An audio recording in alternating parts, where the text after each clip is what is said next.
Hello everyone, আসসালামু আলাইকুম। সবাই কেমন আছেন? আলহামদুলিল্লাহ, আমরা তো ভালো আছি। আজকে সুন্দর একটা রেস্টুরেন্টে চলে এসেছি। চলেন আপনাদের বলি কি কি অর্ডার করলাম, কি কি খেলাম।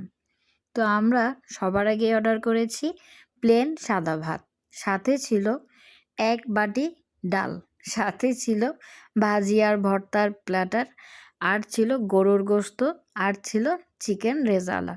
এটা কিন্তু খেতে ভীষণ ভালো লেগেছে। আর বারাতের বাবা এখানে কিন্তু প্লেন পোলাওটাও অর্ডার করেছে। আর খাওয়া দাওয়া নিয়ে কি আর বসে থাকা যায়, তারপর টেস্ট করার পালা। তো এবার বলি এটা লোকেশনটা কোথায়। এটা হচ্ছে একেবারে ল্যাবেডের অপোজিটে সুন্দর একটা রাস্তা ধরে হেঁটে গেলে হাতের বাম পাশেই পড়বে বৈশাখী রেস্তোরাঁ। আর আমরা আজকে কোনো জায়গায় সময় নষ্ট না করে এই বৈশাখী রেস্তোরাঁতে টেস্ট করতে চলে এলাম। লাইফের ফার্স্ট টাইম এখানে আজকে ভাত খাচ্ছি। ভাবলাম দুপুরটা গনিয়ে এসেছে, আর আমরাও যেহেতু ডক্টর দেখাতে এসেছি, ডক্টরের রিপোর্টটাও ভালো এসেছে আলহামদুলিল্লাহ। আর তারপর খাওয়া দাওয়ার টাইমটাও যেহেতু চলে এসেছে, তো হাতের নাগালেই যেহেতু বৈশাখী রেস্তোরাঁ, তো এইখানেই চলে যাওয়া যাক। আর তারপর খাবার কথাটা না বললেই না, টেস্টটা কিন্তু খুব ভালো ছিল। মোটামুটি খারাপ ছিল না, খুবই ভালো ছিল। ওনাদের ভর্তা ভাত দিয়ে এক প্লেট ভাত অনায়াসে খাওয়া যায়। তবে যদি আমার মতো ভর্তা প্রেমিক হয়ে থাকেন, ভর্তা লাভার, তাহলে কিন্তু এরকম ছোট চিংড়ির ভর্তা দিয়ে অনায়াসে ভাত খেয়ে ফেলতে পারবেন।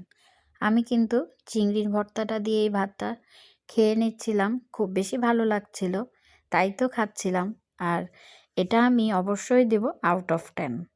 আর তারপর যখনই মাংসটা একটু ট্রাই করছিলাম, তখনও কিন্তু খুব ভালো লেগেছিল। আর বারাতের বাবা তো পোলাও দিয়ে মাংসটা খাচ্ছিল, তার কাছেও খুব ভালো লেগেছে। সে তো ভাজি ভর্তা কোনোটাই ট্রাই করেনি, তবে জোর করে একটু চিংড়ির ভর্তা দেয়াতে তার কাছে খুব ভালো লেগেছিল। কারণ বরাবরই বারাতের বাবার চিংড়ির ভর্তাটা খুব বেশি প্রিয়। আর এই ভর্তাটা হলে দেখা যায় ওর আর অন্য কোনো কিছুর প্রয়োজন পড়ে না। তবে মাংস লাভার যেহেতু, সে তো খাবেই। আর গরুর গোশত সেটা তো সবসময়েরই ফেভারেট। আর তাই তো আমরাও ট্রাই করেছি দুজনে একসাথেই। আর আমাদেরও খুব ভালো লেগেছে আলহামদুলিল্লাহ।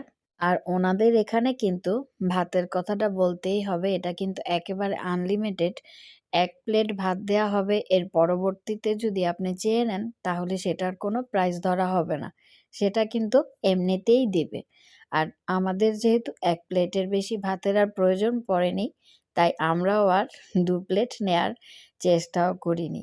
তবে হ্যাঁ, আপনাদের যদি দরকার পড়ে তাহলে কিন্তু অবশ্যই তারা সার্ভ করবে, আর এর জন্য এক্সট্রা কোনো টাকা পে করতে হবে না। ওনাদের প্রাইস রেঞ্জটাও কিন্তু একেবারে হাতের নাগালে ছিল। খুব বেশি যে হয়েছিল আমাদের ভাত খাওয়ার বিলটা, এমনটাও না। আর আমরা যেহেতু পোলাও নিয়েছিলাম 1 প্লেট, সেটারও প্রাইসও কিন্তু একেবারেই রিজনেবল ছিল। আমাদের সব কিছু মিলিয়ে প্রাইস এসেছিল 1800 টাকা। আর আমরা কিন্তু খাসির রেজালাও ট্রাই করেছিলাম, একটা অর্ডার করেছিলাম, সেটার টেস্টটাও কিন্তু খুব ভালো ছিল। আর এর মধ্যেই কোক চলে এসেছে, সেটা কি না খেলে চলে। তবে আমি কিন্তু কোকটা খুব একটা খেয়ে দেখিনি, কারণ খুব বেশি ঠান্ডা ছিল। আর আমি কোক সচরাচর খাইও না। তবে আপনাদের ভাইয়ের কিন্তু খুব ভালো লেগেছে, কারণ এটা খুবই ঠান্ডা ছিল। আর